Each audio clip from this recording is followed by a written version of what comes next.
Hi friends, ABPSC అతి త్వరలో నిర్వహించేటటువంటి group 2 mains ఎగ్జామ్లో సైన్స్ అండ్ టెక్నాలజీ అంశంలో మన ఏకలవ్య విద్యార్థులందరూ కూడా 75/75 మార్క్స్ సంపాదించాలి అనే ఉద్దేశంతో ప్రారంభించినటువంటి ఏకలవ్య బ్రహ్మో సిరీస్ క్లాస్ 6కి మీ అందరికీ స్వాగతం. మిత్రులారా, నిన్న ప్రపంచవ్యాప్తంగా ప్రపంచ చిత్తడి నేల దినోత్సవాన్ని నిర్వహించుకోవడం జరిగింది. అంటే వరల్డ్ వెట్లాండ్ డే. ఆ సందర్భంగా ఫిబ్రవరి 1వ తేదీన మన భారతదేశంలో మరొక 4 నూతన రామ్సర్ సైట్లని ప్రకటించడం జరిగింది. అందువలన ఇంకా 23 రోజులు ఎగ్జామ్కి ఉన్నటువంటి నేపథ్యంలో ప్రశ్నాపత్రం ఇప్పుడే రూపొందుతోంది కాబట్టి దీని మీద ఎగ్జామర్ యొక్క దృష్టి పడే అవకాశం ఉంటుంది. అందువల్ల ఈ అంశం మీద, అంటే ఈ రామ్సర్ సైట్స్ అనే అంశం మీద తప్పనిసరిగా ప్రశ్న వస్తుందని నేను ఎక్స్పెక్ట్ చేస్తున్నాను. అందుకని దీనికోసం ఒక స్పెషల్గా ఒక వీడియో చేయాలని నేను అనుకుంటున్నాను. ఈరోజు దానికి సంబంధించి రామ్సర్ సైట్స్కి సంబంధించి ఏ విధంగా భవిష్యత్తులో గ్రూప్ 2 ఎగ్జామ్లో ప్రశ్న వచ్చే అవకాశం ఉంది అనేది మీకు ఇప్పుడు చెప్తాను. దాంట్లో బుక్ని రిలీజ్ చేయడం జరిగింది. దీనిలో 2024 జనవరి నుంచి 2025 జనవరి వరకు ఉన్నటువంటి మొత్తం ఏపీఎస్సి గ్రూప్ 2 సిలబస్ ఉన్నటువంటి ప్రతి అంశానికి సంబంధించి, అంటే 5 యూనిట్లో ఉన్నటువంటి ప్రతి అంశానికి సంబంధించినటువంటి కరెంట్ రిలేటెడ్ అంశాలతో పూర్తిగా రూపొందించి ఈ బుక్ని మనం గాంధీవం యాప్లో విడుదల చేయడం జరిగింది. కేవలం సాఫ్ట్ కాపీ మాత్రమే విడుదల చేయడం జరిగింది. మీరు ఎవరైనా ప్రింట్ తీసుకోవాలనుకున్నా సరే నేను గాంధీవం యాప్లో మీకు యాక్సెస్ ఇస్తున్నాను. అంతేకాకుండా మీరు డౌన్లోడ్ చేసుకోవడానికి కూడా నేను యాక్సెస్ ఇస్తాను. దానికోసం 9949449941కి మీరు కాల్ చేసినట్లయితే దీన్ని మీకు అందుబాటులో ఇస్తాను. మీరు ఈజీగా దీన్ని కంపల్సరీగా చదవండి. ఎందుకంటే మొత్తం current related science and technology అంశాలు మాత్రమే ఈ బుక్లో ఇవ్వడం జరిగింది. ఈ బుక్ పేరు 2025 current related science and technology Speedex. దీన్ని మన గాంధీవం యాప్ని ప్లేస్టోర్ నుంచి డౌన్లోడ్ చేసుకొని మీరు ఈ బుక్ని మీరు డౌన్లోడ్ చేసుకోవచ్చు అండ్ ప్రింట్ తీసుకోవచ్చు. ఓకే, ఇప్పుడు నేను మనం ఏదైతే అనుకున్నామో ఆ టాపిక్ గురించి మీకు వివరిస్తాను. మొన్న ఫిబ్రవరి 1వ తేదీన వచ్చినటువంటి ప్రకటన ప్రకారం భారతదేశంలో కొత్తగా 4 రామ్సర్ సైట్స్ని ప్రకటించడం జరిగిందనమాట. రామ్సర్ సైట్స్ని 4 రామ్సర్ సైట్స్ని ప్రకటించడం జరిగింది. ఈ నేపథ్యంలో భారతదేశంలో ఉన్నటువంటి ప్రాధాన్యత అండ్ రామ్సర్ సైట్స్ అంటే ఏంటి, రామ్సర్ అగ్రిమెంట్ ఒడంబడిక అంటే ఏంటి, దానికి సంబంధించిన డీటెయిల్స్ మీద తప్పనిసరిగా మన ప్రశ్న వచ్చే అవకాశం ఉంది. దాని గురించి మేము వివరిస్తాను. దాని ముందుగా భారతదేశంలో కొత్తగా ప్రకటించినటువంటి ఈ 4 రామ్సర్ సైట్స్ ఏంటి అనే దాన్ని మీకు తెలియజేస్తాను. దీనిలో మొట్టమొదటిది తమిళనాడు రాష్ట్రంలో ఉన్నటువంటి ఈ రామనాథపురం. ఈ రామనాథపురం నుంచి మనకు 2 రామ్సర్ సైట్లను ప్రకటించడం జరిగింది. తమిళనాడులోని రామనాథపురం నుంచి మొదటి రామ్సర్ సైట్, అంటే ఇప్పుడు ప్రకటించినటువంటి 4 మొదటిది ఏంటంటే ది సక్కారకొట్టే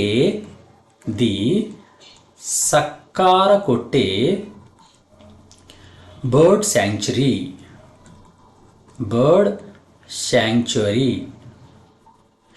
ఈ సక్కారకొట్టే బర్డ్ శాంక్చురీ అనేది తమిళనాడులోని రామనాథపురంలో ఉంది. ఇది వాటర్ బర్డ్స్, అంటే ఏవైతే జలంలో సాధారణంగా జలానికి అనుబంధంగా పెరుగుతూ ఉంటాయో పక్షులు, ఆ పక్షుల్ని వాటర్ బర్డ్స్ అంటారు. ఈ వాటర్ బర్డ్స్కి ఎక్కువ ప్రాముఖ్యత పొందినటువంటి ఈ తమిళనాడులోని రామనాథపురంలో ఉన్నటువంటి ది సక్కారకొట్టే బర్డ్ శాంక్చురీ అనేది ఇప్పుడు కొత్తగా రామ్సర్ ప్రాంతంగా ప్రకటించబడిందనమాట. ఇది మొదటిది. నెక్స్ట్ రెండోది కూడా తమిళనాడులోని రామనాథపురం జిల్లాలోనే ఉంది. District of Ramanathapuram. తమిళనాడులోని రామనాథపురంలోనే ఉన్నటువంటి తీర్థంగల్ బర్డ్ శాంక్చురీ. దీన్ని TBS అని పిలుస్తున్నారు. Theerthangal bird sanctuary. Okay, Theerthangal bird sanctuary అనేది 2వ రామ్సర్ సైట్గా ఈరోజు ప్రకటించబడింది అనమాట. ఇది రెండవది. ఈ 2 కూడా ఇప్పుడు చెప్పినటువంటి the Sakkarakottai bird sanctuary and Theerthangal bird sanctuary 2 కూడా తమిళనాడులోని రామనాథపురంలోనే ఉన్నాయి. ఈ పాయింట్ మీరు గుర్తుంచుకోండి. ఓకే, తమిళనాడులోని రామనాథపురంలోనే ఈ 2 కూడా ఉన్నాయి. నెక్స్ట్ మూడవ రామ్సర్ సైట్గా దేని ప్రకటించారంటే వెస్ట్ సిక్కింలో మన సిక్కిం రాష్ట్రంలో వెస్ట్ సిక్కిం, ఈ వెస్ట్ సిక్కింలో ఉన్నటువంటి కిచియోపైరి అనేటటువంటి లేక్ ఉందండి. అక్కడ లేక్ అంటే సరస్సు అనమాట. ఈ సరస్సుని ఈ రామ్సర్ సైట్గా ప్రకటించబడింది. ఇక్కడ వచ్చే ప్రశ్న ఏంటంటే, ఈ కిచియోపైరి లేక్ అనేది సిక్కిం రాష్ట్రం యొక్క మొట్టమొదటి Ramsar site.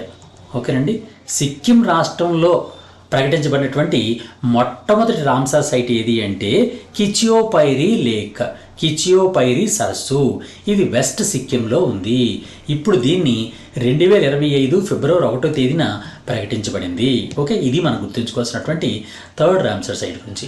Next fourth one, 4వ రామ్సర్ సైట్ ఏది అంటే ఇది జార్ఖండ్లో ఉందండి.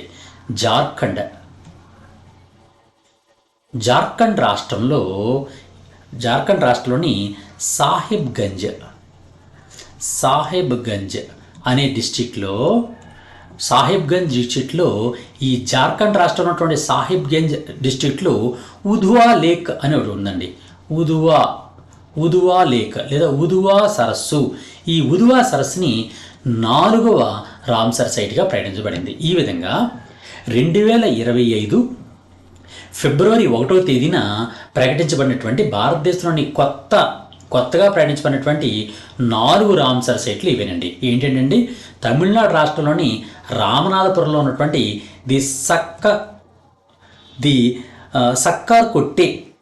సక్కర్ కొట్టే బర్డ్ శాంక్చురీ ఒకటి, రెండోది తీర్థంగల్ బర్డ్ శాంక్చురీ ఒకటి. ఓకే, ఈ 2 పాయింట్లు మీరు గుర్తుంచుకోండి. తమిళనాడు రామనాథపురంలో ఉన్నటువంటి సక్కర్ కొట్టే బర్డ్ శాంక్చురీ ఒకటి అండ్ తీర్థంగల్ బర్డ్ శాంక్చురీ, ఈ 2 కూడా తమిళనాడులోనే ఉన్నాయి. నెక్స్ట్ మూడోది వెస్ట్ సిక్కింలో ఉన్నటువంటి, అంటే సిక్కింలోని మొట్టమొదటి రామ్సర్ సైట్ అయినటువంటి కిచియోపైరి. ఈ కిచియోపైరి లేక్ అనేది వెస్ట్ సిక్కింలో ఉంది. నెక్స్ట్ 4వది ఉధువా లేక్. ఈ ఉధువా లేక్ అనేది జార్ఖండ్లోని సాహెబ్గంజ్ డిస్ట్రిక్ట్లో ఉంది. ఓకే, ఈ 4 పాయింట్లు మనం తప్పనిసరిగా గుర్తుంచుకోవాలి. అయితే ఇక్కడ ఈ 4 పాయింట్ల మీదే ప్రశ్న వచ్చే అవకాశం ఉండదు. ఈ 4 పాయింట్లతో పాటు అనుబంధంగా కూడా ప్రశ్నలు ఇచ్చే అవకాశం ఉంటుంది.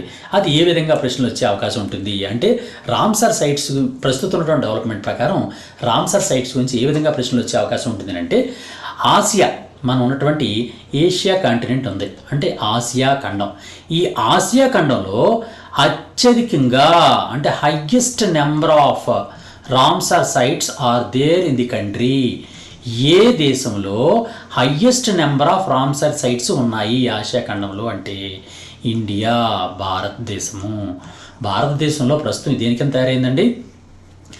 ఆసియాలోనే అత్యధికంగా రామ్సర్ సైట్ కలిగినటువంటి దేశంగా భారతదేశం ఆవిర్భవించింది.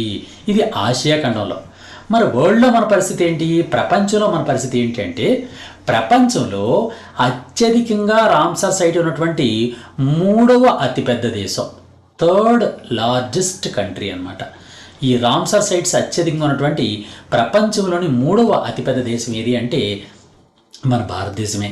ఈ 3వ అతిపెద్ద దేశం అయినటువంటి భారతదేశంలో ఉన్నటువంటి మొత్తం రామ్సర్ సైట్ల సంఖ్య ఎంత అనంటే 89 రామ్సర్ సైట్స్ అనేవి ప్రస్తుతం మన భారతదేశంలో, అంటే కొత్తగా 2025 ఫిబ్రవరి 1వ తేదీన ప్రకటించినటువంటి 4 రామ్సర్ సైట్స్తో కలిపి ప్రస్తుతం భారతదేశంలో మొత్తం 89 రామ్సర్ సైట్లని ప్రకటించబడింది అనమాట. ఇది మనం గుర్తుంచుకోవాల్సింది. అయితే ఇక్కడ మరో పాయింట్ ఏంటంటే ఈ తమిళనాడు మన భారతదేశంలో ఇప్పుడు వరల్డ్ వైడ్గా అండ్ ఇండియా వైజ్గా కూడా నేను కొన్ని విషయాలు మీకు చెప్తాను.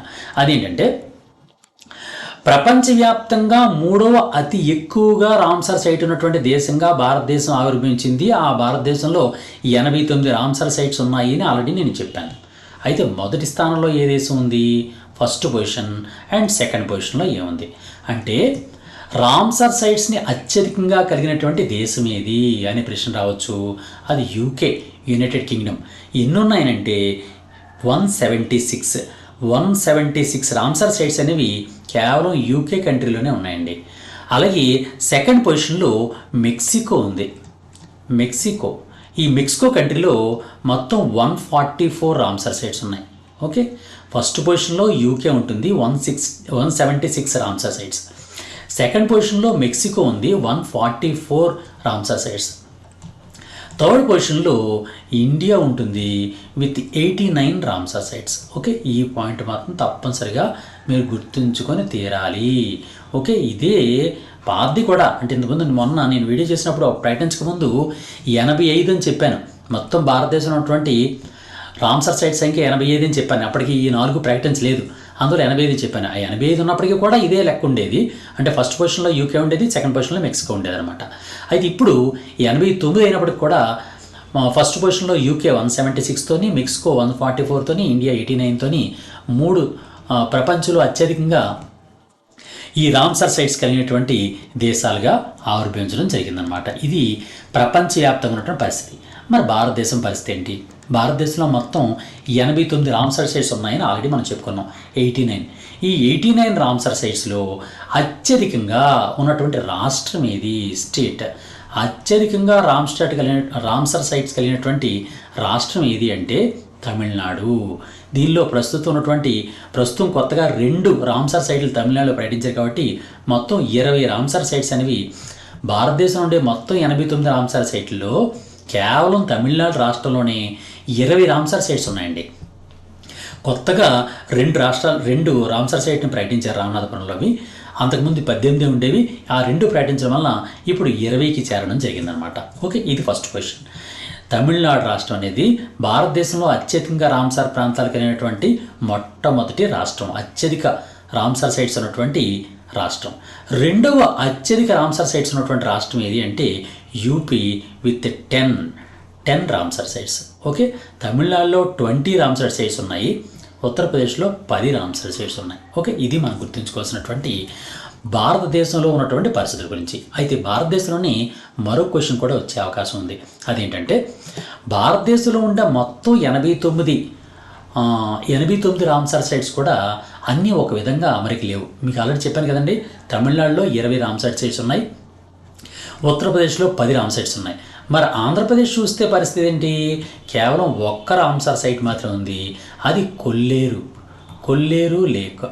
కొల్లేరు లేక్ అనేది మాత్రమే మన ఆంధ్రప్రదేశ్ ఉన్నటువంటి ఏకైక Ramsar site. Then what about the Telangana state. ఈ తెలంగాణ స్టేట్లో అసలు రామ్సార్ సైట్స్ అనేవి లేవు, 0. తమిళనాడులో రామ్సార్ సైట్స్ అనేవి లేవు. ఈ విధంగా కొన్ని రాష్ట్రాల్లో రామ్సార్ సైట్స్ ఉన్నాయి, మరికొన్ని రాష్ట్రాల్లో రామ్సార్ సైట్స్ లేవు. భారతదేశంలో అంటే ఈ విధంగా క్వశ్చన్ ఏ విధంగా వచ్చే అవకాశం ఉందంటే, ఈ నేపథ్యంలో క్వశ్చన్ ఏ విధంగా వస్తుందంటే, భారతదేశంలో ఉండే మొత్తం 89 రామ్సార్ సైట్స్ కూడా భారతదేశంలోని ఎన్ని రాష్ట్రాల్లో విస్తరించి ఉన్నాయి? ఎన్ని రాష్ట్రాల్లో మాత్రమే ఉన్నాయి అంటే కేవలం 23 రాష్ట్రాల్లో మాత్రమే ఉన్నాయి. 23 రాష్ట్రాలు అండ్ 2 కేంద్రపాలిత ప్రాంతాలు. ఈ 23 రాష్ట్రాలు 2 కేంద్రపాలిత ప్రాంతాల్లోనే ఈ 89 రామ్సార్ సైట్స్ కూడా విస్తరించి ఉన్నాయన్నమాట. ఓకే, ఇది మనం గుర్తుంచుకోవాల్సినటువంటి మొట్టమొదటి అంటే చివరి రామ్సార్ సైట్స్ అన్నిటి కూడా మనం మాట్లాడుకున్నాం. Then what about the first Ramsar site? భారతదేశంలో మొట్టమొదటిసారిగా రామ్సార్ సైట్గా ప్రకటించబడినటువంటి ప్రాంతం ఏది అనే ప్రశ్న కూడా వచ్చే అవకాశం ఉంది. ఎందుకంటే పర్యావరణం గురించి ఈ మధ్యకాలంలో ఎక్కువగా చర్చలు అవుతున్నటువంటి నేపథ్యంలో ఈ రామ్సార్ సైట్స్ గురించి, ఈ రామ్సార్ ఒప్పందం గురించి మనం తప్పనిసరిగా ప్రశ్నలు వచ్చే అవకాశం ఉంటుంది. అది ఏ విధంగా వచ్చే అవకాశం ఉన్నా సరే, ఏ విధంగా ఇచ్చినా సరే, అది మనం 360 డిగ్రీస్ యాంగిల్లో క్వశ్చన్ అనేది తప్పనిసరిగా మన చేతిలోనే ఉండే విధంగా మనం చూసుకోవాలి. అందుకని మీకు ఇంత డీటెయిల్గా చెప్తున్నాను అనమాట. భారతదేశంలో మొట్టమొదటిసారిగా రామ్సార్ సైట్స్ అనేవి 1981లో ప్రకటించారండి. 1981లో మన భారతదేశంలో ఒడిస్సా రాష్ట్రంలో ఉన్నటువంటి చిల్కా లేక్ భారతదేశంలోని మొట్టమొదటి రామ్సార్ సైట్ ఏది అంటే ఒడిస్సాలోని చిల్కా లేక్ ఒకటి. అలాగే అదే సమయంలో రాజస్థాన్ రాష్ట్రంలోని కియోలాడియో నేషనల్ పార్క్ కూడా అదే సమయంలో రామ్సార్ సైట్గా ప్రకటించడం జరిగిందన్నమాట. ఈ విధంగా భారతదేశంలో మొట్టమొదటి రామ్సార్ సైట్ ఏదేనంటే ఒడిస్సాలోని చిల్కా లేక్ ఒకటి, దాని తర్వాత రాజస్థాన్లోని కియోలాడియో నేషనల్ పార్క్. ఇవి భారతదేశంలో ఉన్నటువంటి మొట్టమొదటి రామ్సర్ సైట్లుగా ప్రకటించబడినటువంటి ప్రాంతాలు ఏవి అంటే ఒడిశాలో ఉండే చిల్కా సరస్సు, రాజస్థాన్లోని కియోలాడియో నేషనల్ పార్క్. ఓకే, ఈ పాయింట్ మీరు గుర్తుంచుకోండి. నెక్స్ట్ మరో రకంగా ప్రశ్న కూడా వచ్చే అవకాశం ఉంది. ఇప్పుడు రామ్సర్ సైట్స్ గురించి మనం మాట్లాడుకుంటున్నాం కాబట్టి మొత్తం 89 రామ్సర్ సైట్స్ ఉన్నాయి. అత్యంత ఎక్కువగా తమిళనాడులో ఉన్నాయి, అతి ఎక్కువగా రెండో స్థానంలో ఉత్తరప్రదేశ్లో ఉన్నాయి, ఆంధ్రప్రదేశ్లో ఒకటి ఉంది, తెలంగాణలో లేవు అని మాట్లాడుకున్నాం. అయితే విస్తీర్ణం పరంగా రామ్సర్ సైట్లో అతి పెద్దదైనటువంటి రామ్సర్ సైట్ ఏది? Ramsar site. అలాగే అతి చిన్న రామ్సర్ సైట్ ఏది? చూసారా, క్వశ్చన్ ఆ విధంగా కూడా ఇచ్చే అవకాశం ఉంది. రామ్సర్ ప్రాంతము అంటాం తెలుగులో సైట్ని. అతిపెద్ద రామ్సర్ సైట్ ఏది, అతి చిన్న రామ్సర్ సైట్ ఏది? అతిపెద్ద రామ్సర్ సైట్ ఏది అంటే వెస్ట్ బెంగాల్లో ఉన్నటువంటి సుందర్బన్స్. ఈ సుందర్బన్స్ అటవీ ప్రాంతం అనేది మన భారతదేశంలో ఉన్నటువంటి అతిపెద్ద రామ్సర్ సైట్. వెస్ట్ బెంగాల్లో ఉన్నటువంటి సుందర్బన్స్ అటవీ ప్రాంతం అనేది అతిపెద్ద రామ్సర్ సైట్. నెక్స్ట్ అతి చిన్న రామ్సర్ సైట్ ఏది అంటే ఇంకో పాయింట్ ఇక్కడ చెప్తాను. అతిపెద్ద రామ్సర్ సైట్ అయినటువంటి ఈ వెస్ట్ బెంగాల్లోని సుందర్బన్స్ అనేది ఎంత విస్తీర్ణాన్ని కలిగి ఉంది అంటే 4230 చదరపు కిలోమీటర్లు, స్క్వేర్ కిలోమీటర్స్ కలిగి ఉందండి. ఎన్ని స్క్వేర్ కిలోమీటర్స్ అండి? 4230 స్క్వేర్ కిలోమీటర్స్ ఉన్నటువంటి సుందర్బన్స్ ప్రాంతం అనేది, వెస్ట్ బెంగాల్ ఉన్నటువంటి సుందర్బన్స్ ప్రాంతం అనేది భారతదేశంలో ఉన్నటువంటి అతి పెద్ద రామ్సర్ సైట్. ఓకే, నెక్స్ట్ అతి చిన్న రామ్సర్ సైట్ గురించి చూద్దాం. అతి చిన్న రామ్సర్ సైట్ అనేది చాలా చిన్నదండి. ఎంత ఉంది అంటే కేవలం 0.2 స్క్వేర్ కిలోమీటర్స్. కేవలం 0.2 స్క్వేర్ కిలోమీటర్స్. ఇది ఎక్కడుంది అంటే హిమాచల్ ప్రదేశ్లో ఉంది.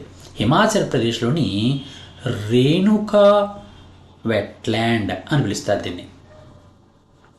రేణుకా వెట్లాండ్, హిమాచల్ ప్రదేశ్లోని రేణుకా వెట్లాండ్ అనే ప్రాంతం అనేది కేవలం 0.2 స్క్వేర్ కిలోమీటర్స్గా ఉంటుంది. ఇది భారతదేశంలో ప్రస్తుతం ఉన్నటువంటి అతి చిన్న రామ్సర్ ప్రాంతము. ఓకే, ప్రశ్న ఏ విధంగా వచ్చినా సరే మనం దానికి సిద్ధంగా ఉండాలి.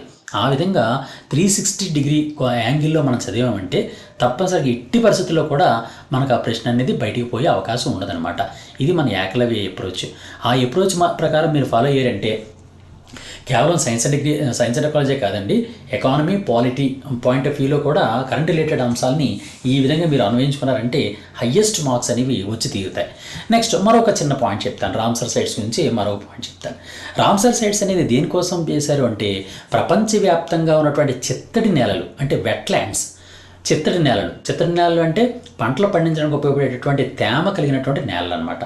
ఆ తేమ కలిగిన నేలల్ని తేమ నేలలు లేదా వెట్లాండ్స్ లేదా చిత్తడి నేలలు అని పిలుస్తారు. ఈ చిత్తడి నేలని పరిరక్షణ చేయాలి అనే ఉద్దేశంతో ఈ రామ్సర్ ఒడంబడిక అనేది చేయడం జరిగింది. ఇప్పుడు ఇంకా ఒడంబడిక దగ్గరికి నేను వెళ్ళట్లేదు.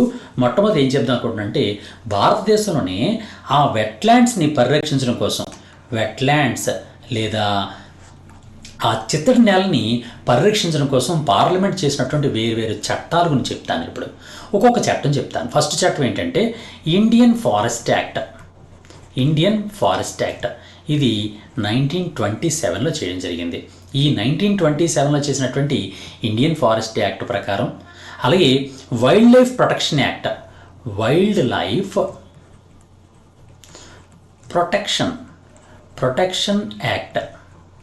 వైల్డ్ లైఫ్ ప్రొటెక్షన్ యాక్ట్ లేదా దీన్ని ఏమంటారంటే తెలుగులో వన్యప్రాణుల సంరక్షణ చట్టము అంటారు. వన్యప్రాణుల సంరక్షణ చట్టము లేదా వైల్డ్ లైఫ్ ప్రొటెక్షన్ యాక్ట్ అనేది 1972లో చేయడం జరిగింది. దాని ప్రకారం కూడా వెట్లాండ్స్ని ప్రొటెక్షన్ చేస్తూ ఉంటారు. అలాగే ఫారెస్ట్ కన్జర్వేషన్ యాక్ట్ ఇది 1980లో చేయడం జరిగింది. ఫారెస్ట్ కన్జర్వేషన్ యాక్ట్ లేదా అటవీ పరిరక్షణ చట్టము. అలాగే నాలుగోది ఏంటంటే ఎన్విరాన్మెంటల్ ప్రొటెక్షన్ యాక్ట్ అంటే ఎన్విరాన్మెంటల్ ప్రొటెక్షన్ యాక్ట్ 1986, పర్యావరణ పరిరక్షణ చట్టము 1986 అనమాట. ఈ 4 చట్టాల ప్రకారం ప్రస్తుతం భారతదేశంలో చిత్తడి నేలల యొక్క సంరక్షణ అనేది జరుగుతూ ఉంది. ఓకే, ఇది మనం గుర్తుంచుకోవాల్సినటువంటి ఈ వెట్లాండ్స్ లేదా రామ్సర్ సైట్స్ అని అంటే మనం గుర్తుంచుకోవాల్సినటువంటి చట్టాల గురించి ఈ విధంగా 4 పాయింట్లు గుర్తుంచుకోండి. అలాగే ఈ మధ్య కాలంలోనే కేంద్ర ప్రభుత్వం ఈ వెట్లాండ్స్ పరిరక్షణ కోసం కొన్ని ప్రోగ్రామ్స్ని డిజైన్ చేసింది. ఆ ప్రోగ్రామ్స్ గురించి కొన్ని విషయాలు చెప్తాను. అదేంటంటే ఈ మధ్య 2023-24 బడ్జెట్ అంటే లాస్ట్ ఇయర్ బడ్జెట్ అనమాట. 2023-24 బడ్జెట్ 24-25-26 ఇప్పుడు వచ్చింది. ఒక 2 years బ్యాక్ అంటే 2023-24 బడ్జెట్లో కేంద్ర ప్రభుత్వం ఒక ప్రత్యేకమైనటువంటి ఒక స్కీమ్ ప్రారంభించిందండి. ఆ స్కీమ్ పేరు ఏం పేరంటే అమృత్ ధరోహర్ స్కీమ్. అమృత్ ధరోహర్ స్కీమ్ అని ఒకదాన్ని ప్రారంభించింది. ఈ అమృత్ ధరోహర్ స్కీమ్ ప్రకారం అంటే ఈ అమృత్ ధరోహర్ స్కీమ్ ప్రకారం పర్యావరణ పరిరక్షణ చేస్తూనే ఈ వెట్లాండ్స్ ప్రొటెక్షన్ కూడా చేయాలి. ప్రపంచానికి దేశానికి ఆహారాన్ని సంపాదిస్తున్నటువంటి ఈ ఏరియాస్ అన్నింటి కూడా ప్రొటెక్షన్ చేయాలి అనే ఉద్దేశంతో 2023-24లో వెట్లాండ్స్ లేదా చిత్తడి నేలల పరిరక్షణ కోసం ప్రారంభించినటువంటి ప్రత్యేక కార్యక్రమం ఏది అని ప్రశ్న అడుగుతాడు. అది ఏంటి అంటే అమృత్ ధరోహర్ స్కీమ్. అది అమృత్ ధరోహర్ స్కీమ్, అది గుర్తుంచుకోండి. ఓకే, 23-24 బడ్జెట్లో దీన్ని ప్రకటించడం జరిగింది. అంతేకాకుండా ఆజాదీ కా అమృత్ మహోత్సవం మనం చేస్తున్నాం. ఈ ఆజాదీ కా అమృత్ మహోత్సవంలో భాగంగా చిత్తడి నేలల పరిరక్షణ చేయడం కోసమని ఈ కమ్యూనిటీ అంటే మన సమాజంలో ఉన్నటువంటి వ్యక్తుల యొక్క భాగస్వామ్యాన్ని ప్రోత్సహించడం కోసం కేంద్ర ప్రభుత్వం ప్రత్యేకంగా ఒక మిషన్ ప్రారంభించింది. ఆ మిషన్ పేరు ఏం పేరు అంటే మిషన్ సహభోగిత.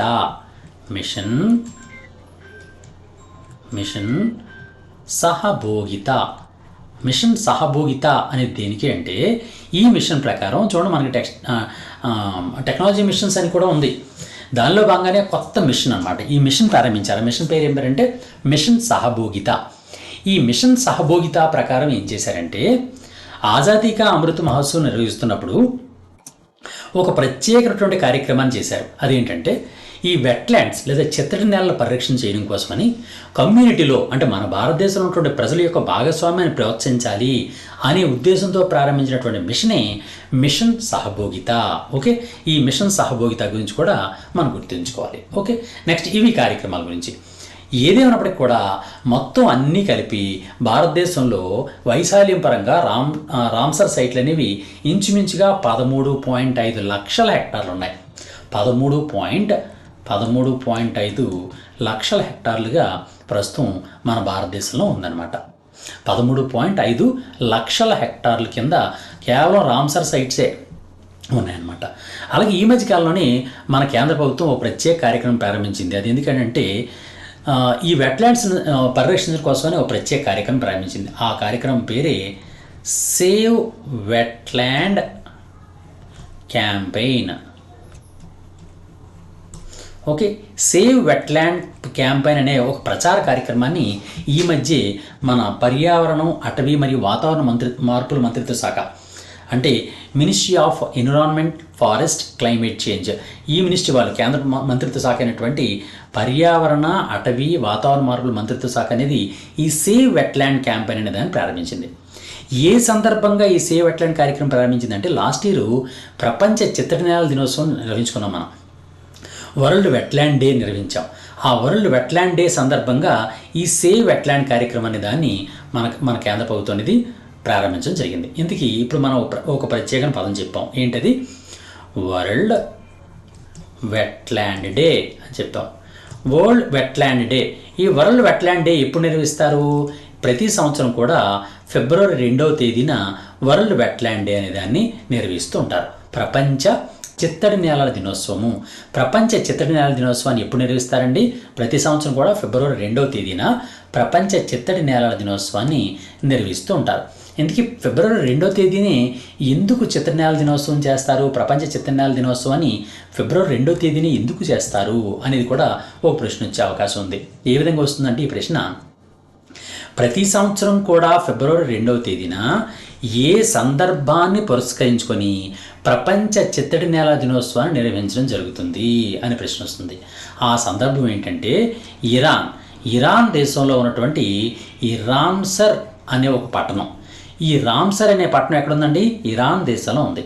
ఇరాన్ దేశంలో ఉన్నటువంటి ఈ రామ్సర్ పట్టణంలో ఈ చిత్తడి నేలను పరిరక్షణ చేయడం కోసమని ప్రపంచవ్యాప్తంగా ఒక సమావేశం ఏర్పాటు చేసి దాని మీద ఆ రోజు ఒక ఒప్పందం చేసుకున్నారు.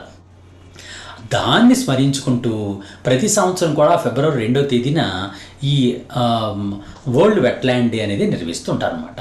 ఈ రామ్సర్లో, ఇరాన్లోని రామ్సర్ అనే ప్రాంతంలో చేసినటువంటి ఆ ఒడంబడికనే రామ్సర్ ఒడంబడిక లేదా రామ్సర్ అగ్రిమెంట్ లేదా రామ్సర్ కన్వెన్షన్ అని పిలుస్తారు.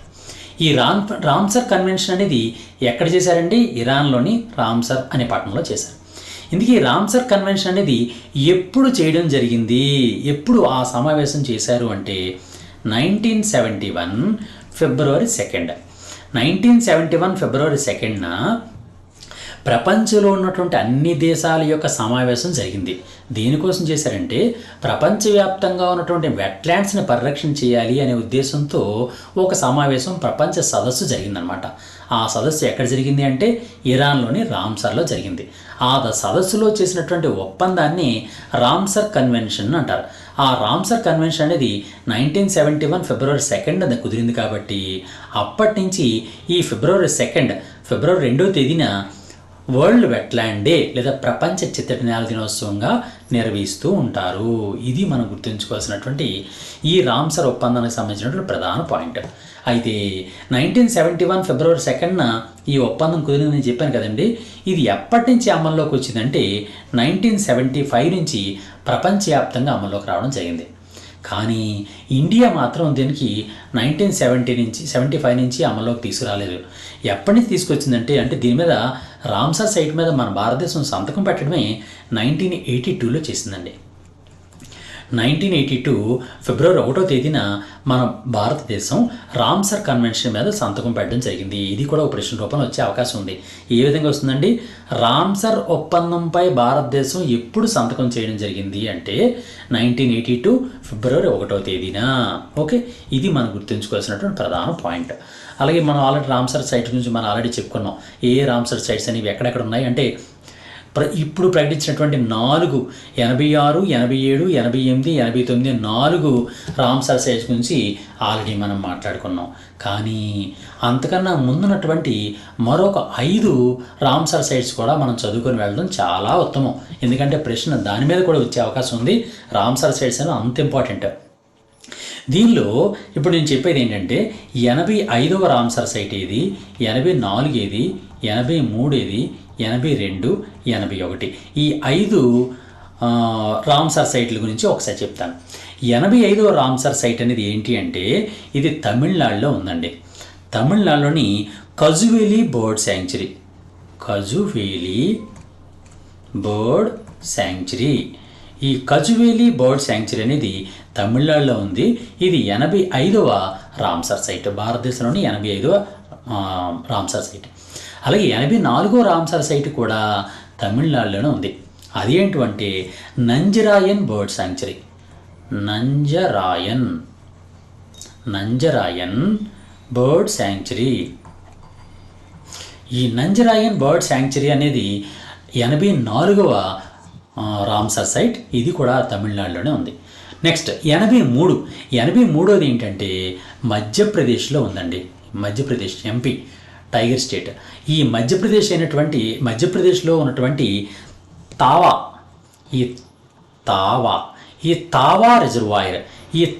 రిజర్వాయర్ ప్రాంతం అనేది 83వ రామ్సర్ సైట్గా ప్రకటించడం జరిగింది. అలాగే 82వ రామ్సర్ సైట్ ఏది అంటే నక్తి బర్డ్ శాంక్చురీ. నక్తి బర్డ్ శాంక్చురీ ఇది ఎక్కడుంది అంటే బీహార్లో ఉంది. బీహార్లో ఉన్నటువంటి నక్తి బర్డ్ శాంక్చురీ అనేది 82వ రామ్సర్ సైట్. అలాగే 81వ రామ్సర్ సైట్ అంటే నగి బర్డ్ శాంక్చురీ. నగి బర్డ్ శాంక్చురీ అనేది 81వ బర్డ్ శాంక్చురీ. ఇది 81వ రామ్సర్ సైటు. ఇది కూడా బీహార్లోనే ఉంది. ఓకే, ఈ 5 కూడా తప్పనిసరి గుర్తుంచుకోండి. మళ్ళీ ఒకసారి చెప్తాను చూడండి. 85వ రామ్సర్ సైట్ ఏది అంటే తమిళనాడులో ఉన్నటువంటి కజువేలి బర్డ్ శాంక్చురీ. 84వ రామ్సర్ సైట్ ఏది అంటే తమిళనాడులోని నంజరాయన్ బర్డ్ శాంక్చురీ. 83వ రామ్సర్ సైట్ ఏది అంటే మధ్యప్రదేశ్లోని తావా రిజర్వాయర్. అలాగే 82వ రామ్సర్ సైటు బీహార్లోని నక్తి బర్డ్ శాంక్చురీ. అలాగే 81వ రామ్సర్ సైటు బీహార్లోని నగీ బర్డ్ శాంక్చురీ అనమాట. ఇది ఈ విధంగా మన రామ్సర్ సైట్ అనే ప్రశ్న వచ్చింది అంటే తప్పనిసరిగా దాని మీద వచ్చినటువంటి ప్రశ్నని చాలా పూర్తిగా విపులంగా మనం తెలుసుకోవాలి. 360 డిగ్రీస్ యాంగిల్లో మనం చదువుకున్నామంటే ఎట్టి పరిస్థితుల్లో ప్రశ్న అనేది పోయే అవకాశం ఉండదన్నమాట. ఈ విధంగా యూనిట్ 1 నుంచి అంటే సైన్స్ అండ్ టెక్నాలజీలో ఉన్నటువంటి మొత్తం సిలబస్లో ఉన్నటువంటి unit 1, unit 2, unit 3, unit 4, unit 5 5 యూనిట్లో ఉన్నటువంటి ప్రతి అంశాన్ని కూడా 360 డిగ్రీస్ యాంగిల్లో మనం చదివితేనే మనం 75/75 మార్క్స్ సంపాదించగలం. ఆ విధంగా 360 డిగ్రీస్ యాంగిల్తో తయారు చేస్తూ టోటల్ మెటీరియల్తో మనం ఈ బుక్ని 2024 జనవరి నుంచి 2025 జనవరి వరకు ఉన్నటువంటి 2025 current related science and technology SpaDeX అనేటటువంటి ఒక బుక్ని మనం గాంధీయం యాప్లో మనం పెట్టడం జరిగింది, అప్లోడ్ చేయడం జరిగింది. మీరు సాఫ్ట్ కాపీని డౌన్లోడ్ చేసుకొని మీరు ప్రింట్ కూడా తీసుకోవచ్చు. దీన్ని పర్ఫెక్ట్గా యూటిలైజ్ చేసుకోండి. ప్రతి అంశానికి సంబంధించినటువంటి ప్రతి కరెంట్ రిలేటెడ్ అంశం కూడా 360 డిగ్రీస్ యాంగిల్లో పూర్తిగా విశ్లేషణాత్మకంగా దీనిలో కరెంట్ అఫైర్స్ మాత్రమే, ప్రతి అంశానికి సంబంధించినటువంటి కరెంట్ అఫైర్స్ని దీనిలో అందించడం జరిగింది. తప్పనిసరిగా ఈ బుక్ చదివి తీరండి. చదవకపోతే మీరు డెఫినెట్గా మీరు లాస్ అవుతారు. తప్పనిసరిగా చదవండి. మీరు ఎవరైనా మీకు డౌట్ ఉంటే అంటే ఈ బుక్ గురించి మీకు ఏం డౌట్లు ఉంటే 9949449941కి మీరు కాల్ చేయండి. దానికి సంబంధించినటువంటి పూర్తి ఇన్ఫర్మేషన్ని మీకు మేము అందిస్తాం. తప్పనిసరిగా చదివి హయ్యెస్ట్ మార్క్స్ మీ అందరూ సంపాదించాలని కోరుకుంటున్నాను. మిత్రులారా, మీరు తప్పనిసరిగా ఏకలవ్య కరెంట్ అఫైర్స్ యూట్యూబ్ ఛానల్ని సబ్స్క్రైబ్ చేసుకోండి. అంతేకాకుండా మీ మిత్రులకు కూడా ఈ వీడియోస్ని షేర్ చేయండి. తప్పనిసరిగా షేర్ చేయడం ద్వారా మన ఏకలవ్య మరింత మందికి వెళ్ళే విధంగా మీరు సహకారం నాకు అందిస్తారని మిమ్మల్ని కోరుకుంటున్నానండి. Thank you very much. All the best. God bless you.